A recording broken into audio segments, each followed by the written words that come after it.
నేను thyroid story start చేసినప్పుడే చెప్పాలి అనుకున్నాను. బట్ చాలా లేట్ అయిపోయింది. నార్మల్‌గా హైపోథైరాయిడ్, హైపర్ థైరాయిడ్ అని చెప్పి 2 రకాల థైరాయిడ్స్ ఉంటది.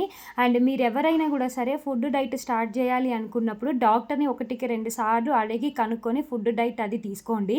నేనైతే మాత్రం చాలా లేట్‌గానే ఫుడ్ డైట్ స్టార్ట్ చేశానని చెప్పాలి. ఎందుకంటే నేను ఎయిత్ క్లాస్ అనుకుంటాను థైరాయిడ్ గురించి తెలుసుకొని టాబ్లెట్ వాడడం స్టార్ట్ చేసింది. నేనేమో ఇంటర్ చదివేటప్పుడు ఫుడ్ డైట్ గురించి తెలుసుకున్నాననమాట. అంతవరకు నేను ఫుడ్ ఏం తినాలి, ఏం తినకూడదని చెప్పి అస్సలు పట్టించుకోనే లేదు.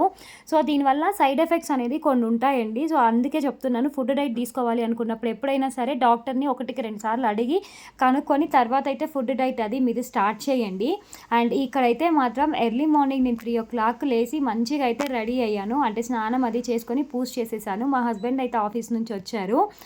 ఇక్కడైతే మాత్రం మేము ఊరెళ్తున్నాం. బాబుకి దసరా హాలిడేస్ ఇచ్చారు. వాడిని మా మమ్మీ వాళ్ళ ఇంటి దగ్గర డ్రాప్ చేసి మేమైతే మండే రిటర్న్ వద్దాం అనుకుంటున్నాం. 2 డేస్ లేదంటే 3 డేస్ అత్తయ్య వాళ్ళ ఇంట్లో ఉండి, తర్వాత మమ్మీ వాళ్ళ ఇంట్లో బాబుని డ్రాప్ చేసి బెంగుళూరుకి అయితే రిటర్న్ రావాలి.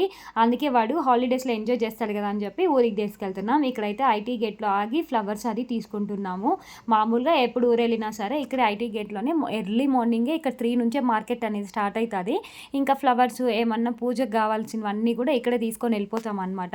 మీరైతే వీడియో నచ్చితే లైక్ చేసి సబ్స్క్రైబ్ చేసుకోవడం మర్చిపోకండి. బాయ్.